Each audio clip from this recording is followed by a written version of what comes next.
মান ইয়াজমান লি মা বাইনা লিহইয়াইহি ওয়া মা বাইনা রিজলাইহি। বুখারী শরীফের মধ্যে হাদিস আসছে, আল্লাহর রাসূল বলেন, দুইটা অঙ্গ, যেই দুই অঙ্গের হেফাজতকারীর জিম্মাদার আমার কোনো বান্দা বান্দি হয়ে যাবে। দুইটা অঙ্গ, মাত্র দুইটা অঙ্গের হেফাজতকারীর জিম্মাদার যে সমস্ত বান্দা বান্দিরা হবে, আল্লাহর নবী বলেন ওই সমস্ত বান্দা বান্দিদেরকে জান্নাতে প্রবেশ করানোর জিম্মাদার আমি পয়গম্বর হয়ে গেলাম। মাত্র দুইটা অঙ্গ। এক নাম্বার মাইয়াজমান লি মা বাইনা লাহিয়াই, এক নাম্বার হলো জবানকে হেফাজত করা। জবানকে কি করা, জোরে বলেন? অর্থাৎ আপনার এই জিহ্বা দিয়া যত অনর্থক কথা, যত জুলুমের কথা, যত বেহুদা কথা, একজনকে ফোন করে বলে দেয় তাকে ধর, আটকায় থো, জেলে ঢুকাও, কথা কোন ঠিক না ঠিক, তাকে এই করো সেই করো, লুকায় রাখো। আলহামদুলিল্লাহ নাহমাদুহু ওয়া নাস্তাঈনুহু ওয়া নাস্তাগফিরুহু ওয়া নু'মিনু বিহি ওয়া নাতাওয়াক্কালু আলাইহি ওয়া নাউযু বিল্লাহি মিন শুরুরি আনফুসিনা ওয়া মিন সাইয়্যাতি আ'মালিনা। من يهده الله فلا مضل له ومن يضلله فلا هادي له ونشهد أن لا إله إلا الله وحده لا شريك له ونشهد أن سيدنا وسندنا وحبيبنا وأولانا ومولانا محمدا عبده ورسوله الذي أرسله الله تعالى بالحق بشيرا ونذيرا وداعيا إلى الله بإذنه وسراجا منيرا. أما بعد فأعوذ بالله من الشيطان الرجيم. بسم الله الرحمن الرحيم. والذين هم عن اللغو معرضون والذين هم للزكاة فاعلون والذين هم لفروجهم حافظون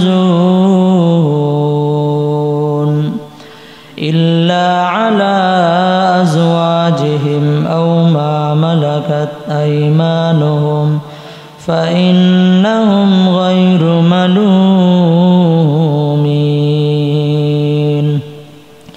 فمن ابتغى وراء ذلك فأولئك هم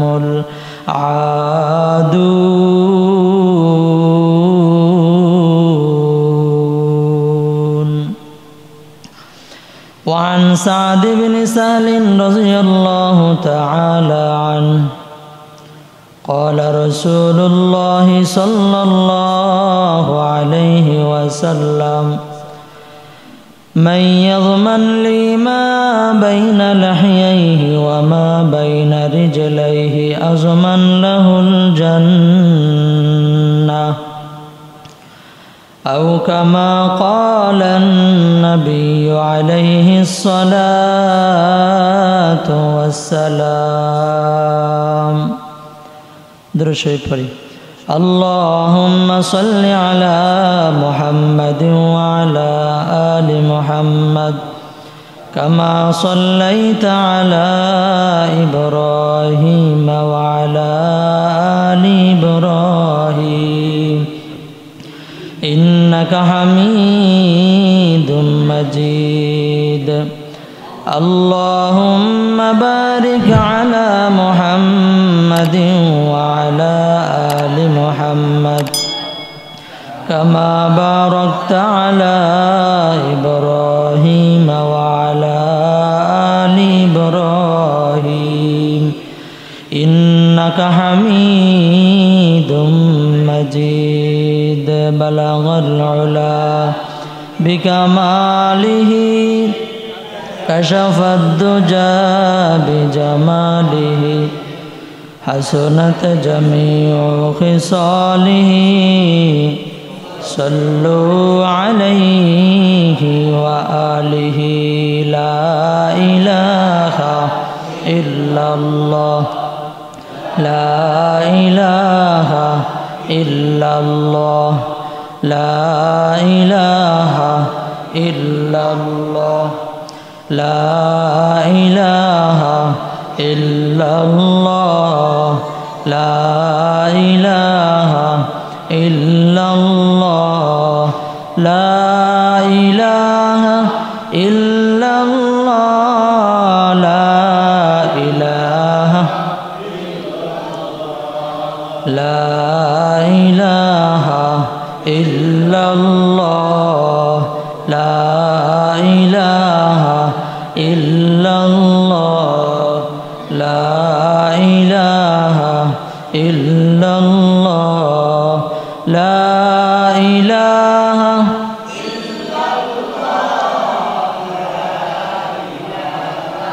إلا الله यदों में तेरे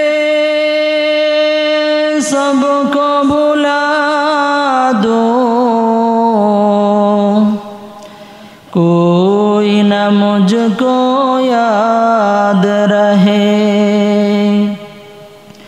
सब खुशियों को आग लगा दो हर खुशियों को आग लगा दो खानाए दिल आबाद रहे अब तो रहे बस तादम आखिर अब तो रहे बस तादम आखिर विरद ज़ुबा है मेरे इलाहा ला इलाहा ला इलाहा ला इलाहा इल्लल्लाह ला इलाहा ला इलाहा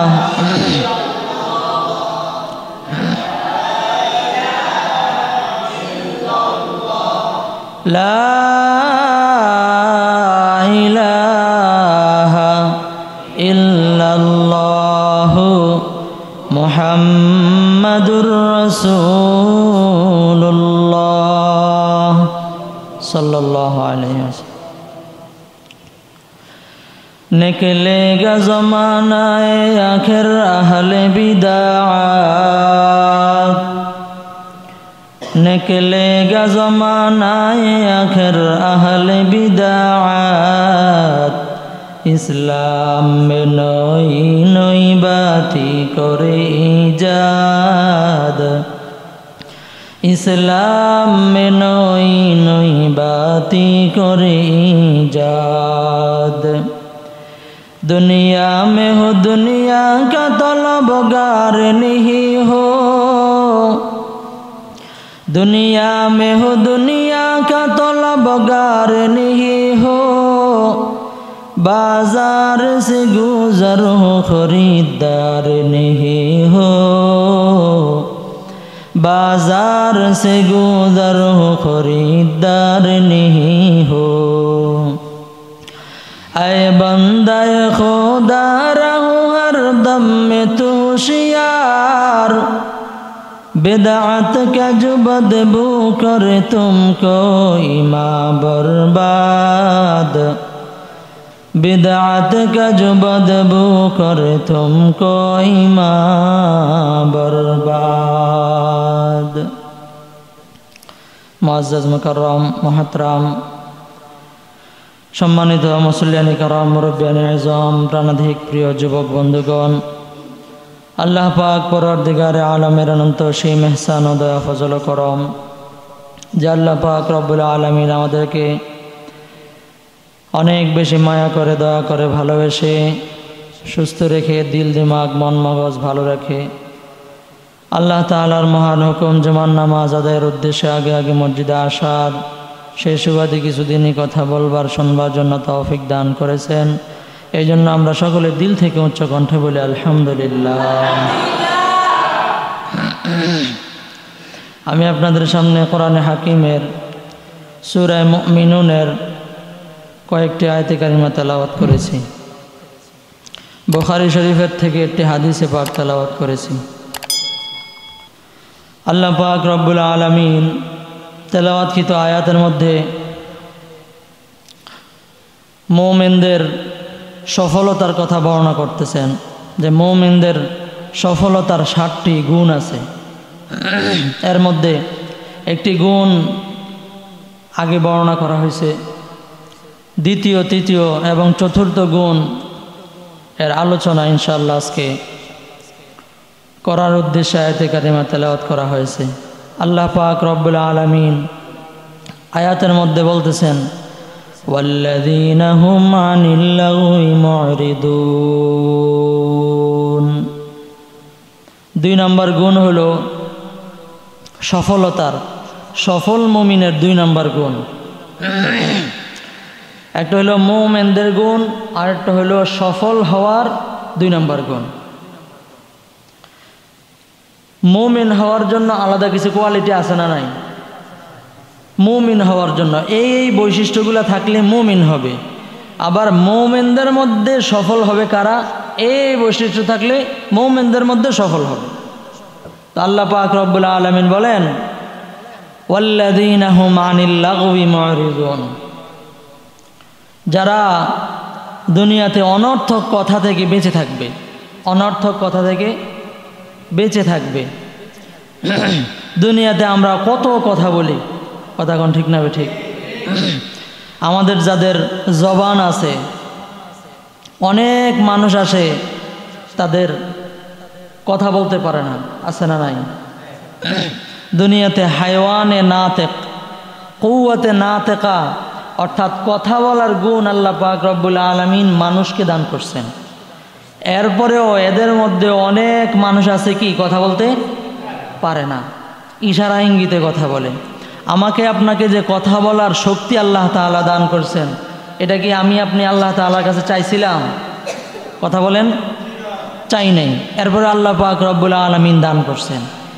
দান কইরা আল্লাহ তাআলা বলতেছেন যে অনর্থক কথা থেকে তোমরা বাঁচতে হবে। অনর্থক কথা থেকে কি বাঁচা লাগবে। অনর্থক কথা যেন আমাদের থেকে বের না হয়, অনর্থক বিষয় যেন আমাদের থেকে প্রকাশ না পায়। আল্লাহ পাক রব্বুল আলামিন এই জন্য বলেন যে সফল মুমিন হওয়ার 2 নম্বর গুণ হলো সে অনর্থক কোনো কথাও বলবে না, অনর্থক কোনো কাজও করবে না। সুবহানাল্লাহ। আল্লাহ পাক রব্বুল আলামিন বলেন ওয়াল্লাযীনা হুম আনিল লাগwi মুরিদুন। সফল মুমিন হলো তারা যারা নাকি সমস্ত অনর্থক বিষয়াদি থেকে বেঁচে থাকে। অনর্থক কথা, অনর্থক কাজ, অনর্থক চলাফেরা, বেহুদা কোনো দরকার নাই এমন কথা বলা, এটা সফল মুমিনের গুণ নয়। সফল মুমিনের গুণ হলো অনর্থক কথা থেকে তারা বেঁচে থাকবে, অনর্থক কাজ থেকে তারা বেঁচে থাকবে। যেই কাজের কোনো প্রয়োজন নাই, করলেও কিছু হয় না, না করলেও কোনো লাভ নাই, বরঞ্চ করার দ্বারা ক্ষতি ছাড়া কোনো ফায়দা নাই, এমন কাজকেই বলা হয় অনর্থক কাজ। যেই কথার দ্বারা অন্যের কোনো লাভ নাই, নিজের কোনো লাভ নাই, দিনের কোনো ফায়দা নাই, এমন কথা কি বলা হয়? অনর্থক কথা বলা। অনর্থক কথা বলা। আচ্ছা, এবার চিন্তা করেন তো, আমার আপনার থেকে বা আমাদের সমাজের মানুষ থেকে অনর্থক কথা বেশি হয় না কাজের কথা বেশি হয়? অনর্থক কথা বেশি হয়। তো অনর্থক কথা থেকে আমাদের কি করা লাগবে? বাঁচতে হবে। নিজেরাও, পরিবারকেও, আহালকেও, বন্ধু বান্ধবদেরকেও, পরিবারকেও, আত্মীয় স্বজনদেরকেও বাঁচানো লাগবে। কথা কোন ঠিক না? ঠিক। তাইলে এটা কয় নাম্বার গুণ? 2 নম্বর গুণ। কাদের 2 নম্বর গুণ? সফল মুমিনদের 2 নম্বর গুণ। সফল মুমিনদের 2 নম্বর গুণ কি বলেন? অনর্থক কথা, অনর্থক কাজ থেকে তারা নিজেকে কি করবে? বাঁচিয়ে রাখবে। নিজেকে, পরিবারকে, সবাইকে অনর্থক কথা, অনর্থক কাজ এর থেকে নিজেকে, পরিবারকে, আহালকে বাঁচিয়ে রাখবে। কয় নাম্বার গুণ? 2 নম্বর গুণ। ওয়াল্লাযীনা হুম আনিল লাগবি মুরিদুন। মুফাসসিরিনে কেরাম বলেন অনর্থক কথা কাকে বলে? ওই যে বললাম, যেই কথার দ্বারা, কিছু কিছু কথা এমন আছে যেই কথাগুলোর দ্বারা কোনো ফায়দা তো নাই, বরঞ্চ ক্ষতি। কথা কোন ঠিক না? ঠিক।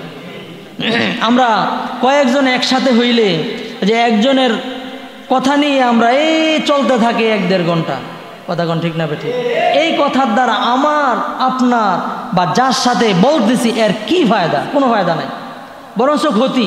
সে যদি এই কথাগুলো শুনে সে আপনার উপর ক্ষিপ্ত হবে। কথা কোন ঠিক না? আবার আপনি বলছেন, এটা যদি সে সরাসরি আইসে শোনে, আবার আপনার সাথে কি ঝগড়া এখানে লাগবে। কথা কোন ঠিক না? ঠিক। তাইলে এই কথার দ্বারা কি ফায়দা আছে? কোনো ফায়দা আছে? কোনো ফায়দা নেই। এটাই হলো অনর্থক কথা। আরেকটা কথা হলো, যেই কথার দ্বারা কোনো ক্ষতি নাই কিন্তু কোনো উপকারও নাই। এমন কথা আছে না নাই? যেই কথার দ্বারা কোনো ক্ষতি নাই, যেই কথার দ্বারা ক্ষতি আছে, এমন কথা, এমন কথার থেকে বেঁচে থাকা ওয়াজিব। এমন কথার থেকে বেঁচে থাকা কি? এমন কথা, এমন কাজ থেকে বেঁচে থাকা কি? ওয়াজিব। তাহলে আপনি যদি অনর্থক কথা বলেন, যেই কথার দ্বারা আপনার ক্ষতি অথবা কারো ক্ষতি, এমন কথা আপনি বলে ফেললেন, অথবা এমন সমাজে অথবা এমন মজলিসে আপনি বসে বসে শুনতে থাকলেন, এই কথা বলার দ্বারা কোনো ফায়দা তো নাই, বরঞ্চ ক্ষতি। এমন কথা শোনা, এমন কথা বলা, এমন মজলিসে থাকা, এগুলা কি ওয়াজিব তরক? এগুলা কি ওয়াজিব তরকের গুনাহ আমলনামায় লেখা হইতেছে। সুতরাং এমন অনর্থক কাজ, অনর্থক কথা, অনর্থক বিষয়াদির থেকে বেঁচে থাকা কি বলেন? ওয়াজিব। অনর্থক কথাবার্তা, অনর্থক কাজকর্ম থেকে বেঁচে থাকা কি? ওয়াজিব। কেউ যদি অনর্থক কথা বলে, আপনি তাকে বলে দিবেন যে ভাই, অনর্থক কথা বলার কোনো প্রয়োজন নাই। অনর্থক কথা বলার কয় অর্থ? 2 অর্থ। একটা হলো কারো ক্ষতি হবে, অথবা কারো উপকারও হবে না, ক্ষতি হবে না। এই 2টাই অনর্থক কথা। তো বলেন, আমার আপনার উপকারের কথা কয়টা আমরা একসাথে হলে বলি? আর বেশিরভাগ কথা অন্যের অপকার এবং কোনো উপকার নাই, এমন কথাই বেশি হয় আমাদের সমাজের মধ্যে। কথা কোন ঠিক না? ঠিক। আল্লাহ তাআলা বলেন, এই কথাগুলোই হলো অনর্থক কথা। এই কথাগুলোই কি? অনর্থক কথা। আল্লাহর রাসূল সাল্লাল্লাহু আলাইহি ওয়াসাল্লাম ইরশাদ করেন, মান হাসুনা ইসলামুল মারই তারকুহু মা লা ইয়ানি। আল্লাহর রাসূল ডাক দিয়া বলতেছেন, ওই ব্যক্তির ইসলাম হলো সৌন্দর্যমণ্ডিত হবে, যেই ব্যক্তি নাকি অনর্থক কথা, যেই কথার কোনো অর্থ নাই, বেহুদা কথা বলে, কোনো অর্থ ছাড়া কথা, এমন কথা থেকে নিজেকে বারণ করবে, ওই সমস্ত বান্দা বান্দিরা ইসলামের সৌন্দর্যতা অনুভব করতে পারবে। যেই ব্যক্তি অনর্থক কথা থেকে নিজেকে বাঁচাইতে পারবে, আল্লাহর রাসূল বলেন, ওই ব্যক্তি ইসলামের সৌন্দর্য উপলব্ধি করতে পারবে। মুসলমান ভাইয়েরা আমার, সাহাবাই কেরাম, আল্লাহর রাসূল সাল্লাল্লাহু আলাইহি ওয়াসাল্লাম নিজেদেরকে এমনভাবে কথার থেকে বারণ করে রাখতেন। আল্লাহর রাসূল অন্য এক হাদিসের মধ্যে বলেন, ক্বালা রাসূলুল্লাহ সাল্লাল্লাহু আলাইহি ওয়াসাল্লাম মান সামাতা নাজা। যে ব্যক্তি চুপ থাকে ওই ব্যক্তি নাজাত পেয়ে যায়। অর্থাৎ যেই ব্যক্তি নাকি কথা বলে না, তার কথার মধ্যে কোনো ভুল নাই, আর বসে বসে কথা বলতে থাকে। 100টা কথা বললে 10টা কথা ভুল পাওয়া যায়। কথা কোন ঠিক না ঠিক? যে ব্যক্তি নাকি 100টা কথা বলল, 10টা কথা ভুল বের হলো, আর যেই ব্যক্তি নাকি কথাই বলল 10টা, ওই ব্যক্তির কয়টা ভুল বের হবে? সর্বোচ্চ 2-1টা। আর যে ব্যক্তি নাকি একটা কথাও বলল না, আল্লাহর রাসূল বলেন মান সামাতা নাজা, যে ব্যক্তি নাকি কথাই বলে না, চুপ থাকে, ওই ব্যক্তি নাজাত পেয়ে যায়। এই জন্য আল্লাহর রাসূল সাল্লাল্লাহু আলাইহি ওয়াসাল্লাম ইরশাদ করেন, মাইয়াজমান লি মা বাইনা লিহইয়াইহি ওয়া মা বাইনা রিজলাইহি। বুখারী শরীফের মধ্যে হাদিস আসছে, আল্লাহর রাসূল বলেন, 2টা অঙ্গ, যেই 2 অঙ্গের হেফাজতকারীর জিম্মাদার আমার কোনো বান্দা বান্দি হয়ে যাবে। 2টা অঙ্গ, মাত্র 2টা অঙ্গের হেফাজতকারীর জিম্মাদার যে সমস্ত বান্দা বান্দিরা হবে, আল্লাহর নবী বলেন ওই সমস্ত বান্দা বান্দিদেরকে জান্নাতে প্রবেশ করানোর জিম্মাদার আমি পয়গম্বর হয়ে গেলাম। মাত্র 2টা অঙ্গ। 1 নাম্বার মাইয়াজমান লি মা বাইনা লাহিয়াই, 1 নাম্বার হলো জবানকে হেফাজত করা। জবানকে কি করা? জোরে বলেন। অর্থাৎ আপনার এই জিহ্বা দিয়া যত অনর্থক কথা, যত জুলুমের কথা, যত বেহুদা কথা, একজনকে ফোন করে বলে দেয় তাকে ধর, আটকায় থো, জেলে ঢুকাও। কথা কোন ঠিক না ঠিক? তাকে এই করো, সেই করো, লুকায় রাখো। কোন দিক দিয়ে কয়? কথা বলেন। মুখ দিয়ে বলে না, জবান। এই জবান একজন মানুষকে তার উপর জুলুম করে, প্রথমে বলে কোন দিক দিয়া? মুখ দিয়া। এই জবান। একজনের উপর জুলুম করা লাগবে, একজনের মাল আত্মসাৎ করা লাগবে, জবান দিয়েই বলে। আল্লাহর রাসূল বলেন এই জবানের হেফাজতকারী জিম্মাদার যে হবে। কিসের জিম্মাদার? কথা বলেন। জবান। জবান কি? মুখ। মুখ। এই মুখের জিম্মাদার। আমার জবান থেকে, আমার মুখ থেকে যেন এমন কথা না বের হয় যেই কথাগুলো অনর্থক হয়, যেই কথাগুলোর দ্বারা মানুষের উপর জুলুম হয়, মানুষের কষ্ট হয়, এমন কথা যদি হয়, এই কথার দ্বারা এই জবানটাই আপনার আমার জাহান্নামে নিয়ে যাওয়ার জন্য যথেষ্ট। একজনকে আপনি বলে দিলেন তার উপর এটা করো। বর্তমানে ক্ষমতা দিয়ে যা করা হয় আর কি, এক কথাই বুঝে নেন।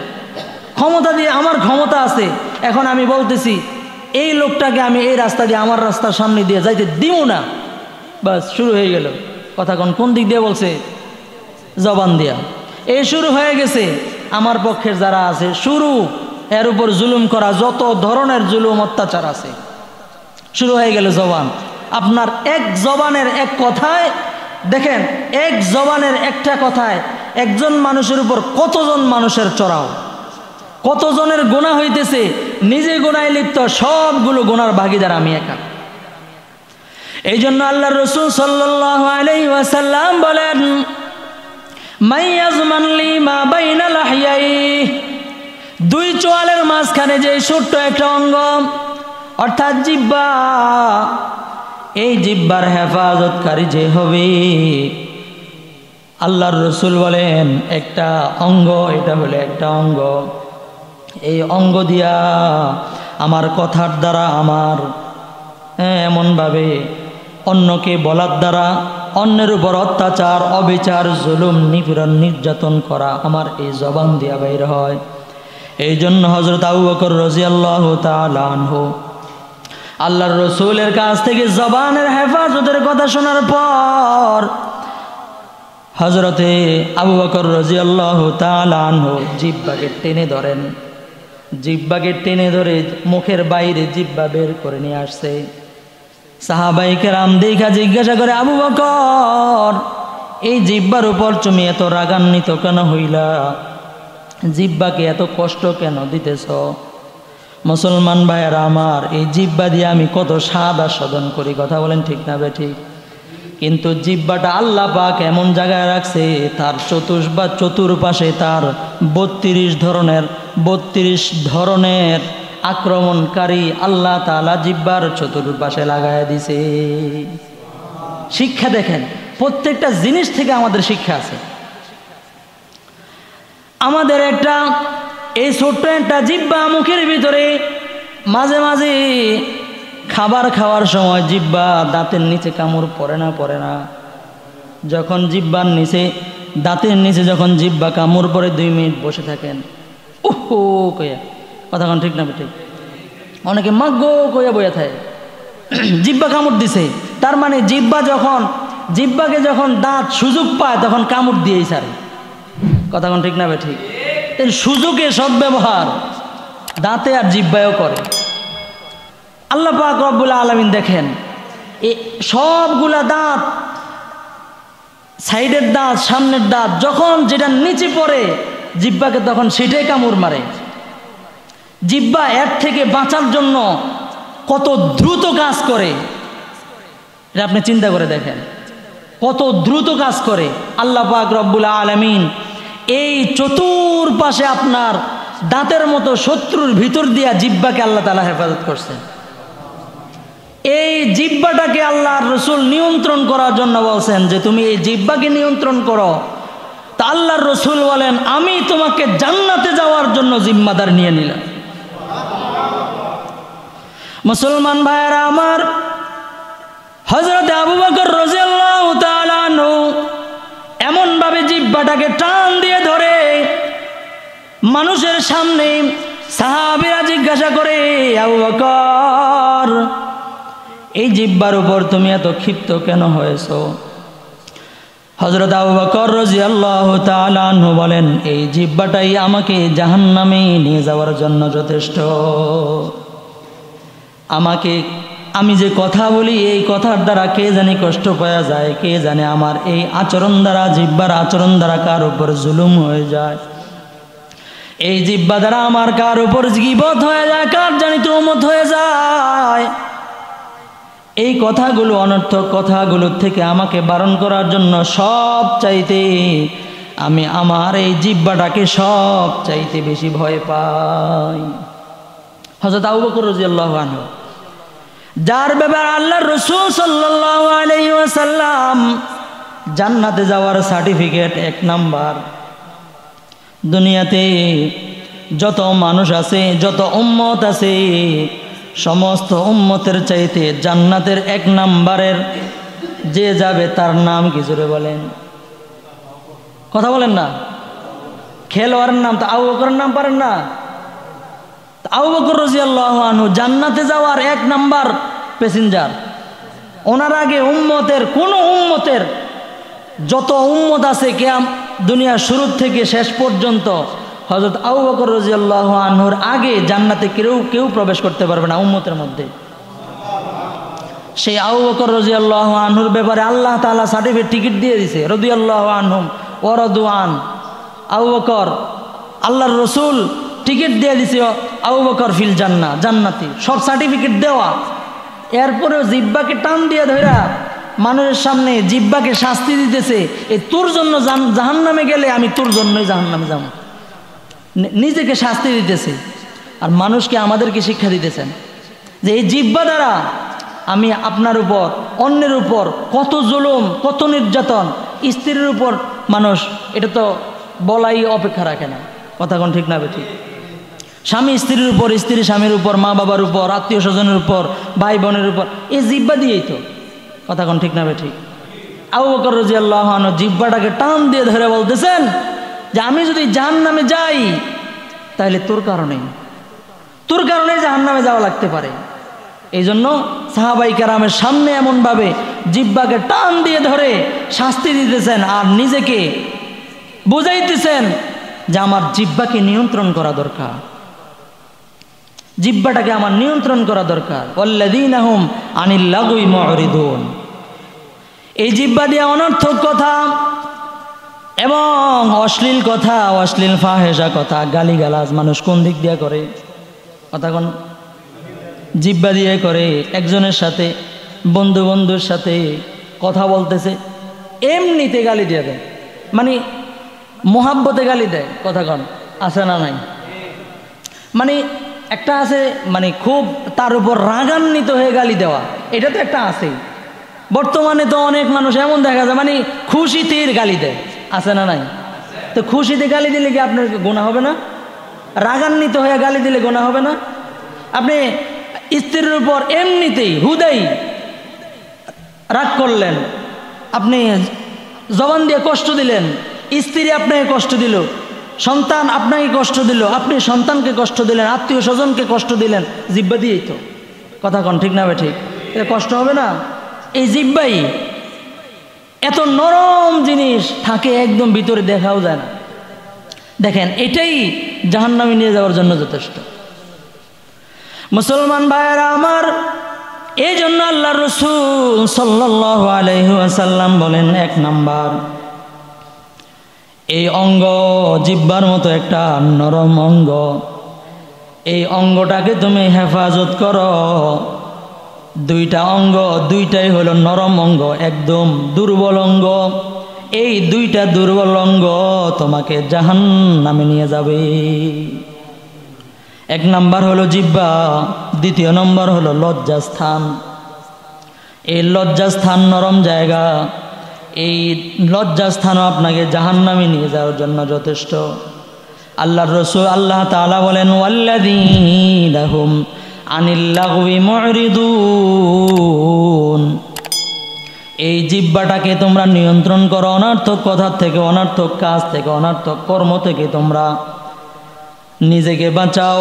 সফল হওয়ার, মুমিনদের সফলতার 2 নম্বর গুণ, নিজেকে অনর্থক কথা, অনর্থক কাজ থেকে বেঁচে রাখবে। রাজি আছে তো ইনশাআল্লাহ? তাহলে সফল মুমিন হওয়ার 2 নম্বর গুণ কি বলেন? অনর্থক কাজ কর্ম, অনর্থক কথাবার্তা, এগুলোর থেকে কি করা? বেঁচে থাকা। অনর্থক কথার 2 অর্থ, একটা হলো যেটা অন্যের ক্ষতি হয় এটাও অনর্থক, আর যেটা কারো ক্ষতি হয় না, কারো উপকারও হয় না, এটাও অনর্থক। তাহলে দ্বীনের উপকার অথবা নিজের উপকার অথবা অন্যের উপকার, এই ধরনের কথা আমরা বলবো ইনশাআল্লাহ। রাজি আছেন তো ইনশাআল্লাহ? নিয়ত করেন সবাই যে অন্যের ক্ষতি হয় এমন কথা বলবোই না, বলেন না ইনশাআল্লাহ? অন্যের ক্ষতি হয় এমন কথা বলা, এটা হলো নাজায়েজ। অন্যের ক্ষতি হয় এমন কথা শোনা, এমন মজলিসের থেকে বিরত থাকা, এটা হলো ওয়াজিব। কথা বুঝছেন নি? এবং যে সমস্ত কথার দ্বারা কারো উপকারও হয় না, কারো ক্ষতিও হয় না, এটাও অনর্থক কথা, এটাও লঘু কথা। এই ধরনের কথার থেকেও বেঁচে থাকা, এটা ওয়াজিব না কিন্তু মাকরু, মানে আল্লাহ তাআলা এটা পছন্দ করেন না। যেই কথা আমরা এই কথা বলবো, যেই কথা অন্যের উপকার অথবা আমার উপকার অথবা দ্বীনের উপকার, এই 3 ধরনের কথা বলবো ইনশাআল্লাহ। বলেন, এই 3 ধরনের কথা ছাড়া আমরা কথা বলবো না। পরিবারকেও শিখাবো, আত্মীয় স্বজন এবং বন্ধু বান্ধব, ফ্রেন্ড সার্কেল যারা আছে এদেরকেও শিখাবো ইনশাআল্লাহ। রাজি আছেন তো ইনশাআল্লাহ? 4 নম্বর গুণ, ওয়াল্লাযীনা হুম লিয-যাকাতি ফাইলুন। আল্লাহর রাসূল আল্লাহ তাআলা বলেন, মুমিনদের, সফল মুমিনদের 3 নম্বর গুণ হলো যারা নাকি যাকাত আদায় করবে। আমরা তো যাকাত দিয়েই দিছি, 4 নম্বর গুণ এটা। এই সম্পর্কে আমরা আলোচনা শুনে ফেলছি। তো 4 নম্বর গুণ হলো যাকাত দিয়ে দেওয়া। এটা হলো মুমিনদের, সফল মুমিনদের কয় নম্বর গুণ? 3 নম্বর গুণ। কয় নম্বর গুণ? 3 নম্বর গুণ। 4 নম্বর গুণ হলো ওয়াল্লাযীনা হুম লিফুরুজিহিম হাফিজুন ইল্লা আলা আজওয়াজিহিম আও মা মালাকাত আইমানুহুম ফাইন্নাহুম গায়রু মালুমিন ফামান ইবতাগা ওয়ারাআ যালিকা ফাউলাইকা হুমুল আদুন। 4 নম্বর মুমিনের, সফল মুমিনের গুণ, যারা নাকি লজ্জাস্থানকে হেফাজত করবে। কি হেফাজত করবে? লজ্জাস্থানকে হেফাজত করবে। আল্লাহ তাআলা বলেন 4 নম্বর সফল মুমিনের গুণ, যারা নাকি লজ্জাস্থানকে হেফাজত করবে। এরা হলো মুমিনদের, সফল মুমিনদের 4 নম্বর বৈশিষ্ট্য অর্জনকারী। ওয়াল্লাযীনা হুম লিফুরুজিহিম হাফিজুন, লজ্জাস্থান দিয়ে বৈধ স্ত্রী এবং বৈধ মালিকানাধীন দাসী ছাড়া অন্যের সাথে লজ্জাস্থানের ব্যবহার করবে না। এই 2 জায়গার মধ্যে লজ্জাস্থানের ব্যবহার করা জায়েজ, বৈধ, কিন্তু অন্য জায়গায় লজ্জাস্থানের ব্যবহার করলে সেটা হবে হারাম। আল্লাহ তাআলা বলেন ওয়াল্লাযীনা হুম লিফুরুজিহিম হাফিজুন ইল্লা আলা আজওয়াজিহিম, লজ্জাস্থানের হেফাজত করবে ইল্লা আলা আজওয়াজিহিম, স্ত্রীর সাথে জায়েজ, আও মা মালাকাত আইমানুহুম, যাদের দাসী আছে, বর্তমানে নাই, বর্তমানে দাসী আছে, দাস দাসী চিনেননি? দাস দাসী হলো যুদ্ধের, যে সমস্ত যুদ্ধের ময়দানে আল্লাহ রসুল সাল্লাল্লাহু আলাইহি ওয়াসাল্লাম যখন যুদ্ধ করতেন, যুদ্ধের ময়দানে যে সমস্ত পুরুষ যারা বিজয়ী হতো, যারা পুরুষদেরকে নিয়ে আসতো এরা হলো গোলাম, আর যে সমস্ত নারীদেরকে তারা নিয়ে আসতো এরা হলো দাসী। তো এদের মালিকানাধীন ভাগ বটোয়ারা করে সবার আলাদা আলাদা কি মালিকানাধীন হয়ে যেত, এইগুলো হলো দাসী। এদের সাথেও স্ত্রী সুলভ আচরণ করা যায়, এটা ইসলাম বৈধ করে দিয়েছেন। কিন্তু বর্তমানে এই অবস্থা বাকি আছে? বাকি নাই। ইল্লা আলা আজওয়াজিহিম আও মা মালাকাত আইমানুহুম, তাহলে লজ্জাস্থানের ব্যবহার 2 জায়গায়, কিন্তু বর্তমান জামানার মধ্যে 1 জায়গায় আছে, স্ত্রী, বৈধ স্ত্রী। এই 1 জায়গায় ইল্লা আলা আজওয়াজিহিম আও মা মালাকাত আইমানুহুম ফাইন্নাহুম গায়রু মালুমিন, এই 2 জায়গায় যদি লজ্জাস্থানের ব্যবহার করা হয় তাহলে তারা সীমা লঙ্ঘন করা হবে না। আর যদি এর বাইরে যদি কেউ লজ্জাস্থানের ব্যবহার করে তাহলে সেটাই হবে সীমা লঙ্ঘনকারী। ইল্লা আলা আজওয়াজিহিম আও মা মালাকাত আইমানুহুম ফাইন্নাহুম গায়রু মালুমিন ফামান ইবতাগা ওয়ারাআ যালিকা ফাউলাইকা হুমুল আদুন। এই 2 জায়গা ছাড়া অন্য জায়গায় যদি লজ্জাস্থানে ব্যবহার করে তাহলে তারাই হবে সীমা লঙ্ঘনকারী। বর্তমানে একটা মাসালা অনেকে জিজ্ঞাসা করে, বিভিন্ন জায়গার মধ্যে, শহরের মধ্যে কাজের লোক রাখে না? কাজের লোকের ব্যাপারে এরা কি দাসীর মতো আচরণ করা যাবে? না। দাসী হলো, প্রথমেই বললাম, দাসী হলো যুদ্ধের ময়দানে যারা বিজয় হয়েছে এদের পক্ষে যে সমস্ত মহিলারা চলে আসছে এরা ভাগ বটোয়ারা করে সবাইকে মালগুলো বন্টন করে দেওয়ার পরে যার ভাগ্যে, যার মালিকানাধীন যারা পড়বে এগুলোর মধ্যে যারা আছে মহিলা এরা হবে দাসী। এছাড়া দাসী হওয়ার কোনো কি নাই, সুরত নাই। বর্তমান জামানায় যদি কাজ করে মহিলারা অনেক জায়গায়, পুরুষরা অনেক জায়গায়, এরাও গোলাম হবে না। আর যারা মহিলারা কাজ করে বিভিন্ন বাসায় এরাও দাসীর কি হবে না, জায়গায় পৌঁছবে না। এই জন্য নিজের লজ্জাস্থানকে হেফাজত করা। আল্লাহর রসুল এটাই বলেন যে 1 নাম্বার হলো জিহ্বা, 2 নাম্বার হলো কি লজ্জাস্থান। এই 2টা জিনিস, এই 2 অঙ্গ একদম নরম, একদম দুর্বল। এই 2 অঙ্গের যারা নাকি হেফাজতকারী হবে আল্লাহর রসুল বলেন তাকে, ওই সমস্ত বান্দাবান্দিদেরকে জান্নাতে প্রবেশ করানোর জিম্মাদার আমি নিজে মুহাম্মদুর রাসূলুল্লাহ হয়ে গেলাম। তাহলে দেখেন কত বড় জিনিস, কত বড় আমল। তাহলে আমরা এই 2 জিনিসের, এই 2 অঙ্গের হেফাজত করবো তো ইনশাআল্লাহ। আল্লাহ পাক রব্বুল আলামিন আমাদেরকে বুঝার এবং আমল করার তৌফিক দান করেন, বলেন আমিন।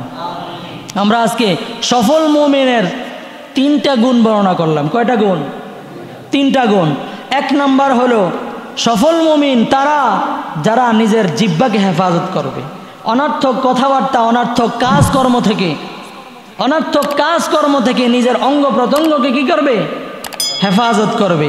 2 নাম্বার, আজকের 2 নাম্বার হলো জাকাত প্রদান করবে। 3 নাম্বার হলো লজ্জাস্থানকে হেফাজত করবে। লজ্জাস্থানকে কি করবে? এর অনেক বড় ব্যাখ্যা আছে। আল্লাহ পাক রব্বুল আলামিন পরবর্তী আলোচনায় বাকি অংশগুলো আলোচনা করা হবে। আল্লাহ পাক রব্বুল আলামিন আমাদেরকে বুঝার এবং সঠিকভাবে আমল করার তৌফিক দান করেন, বলেন আমিন।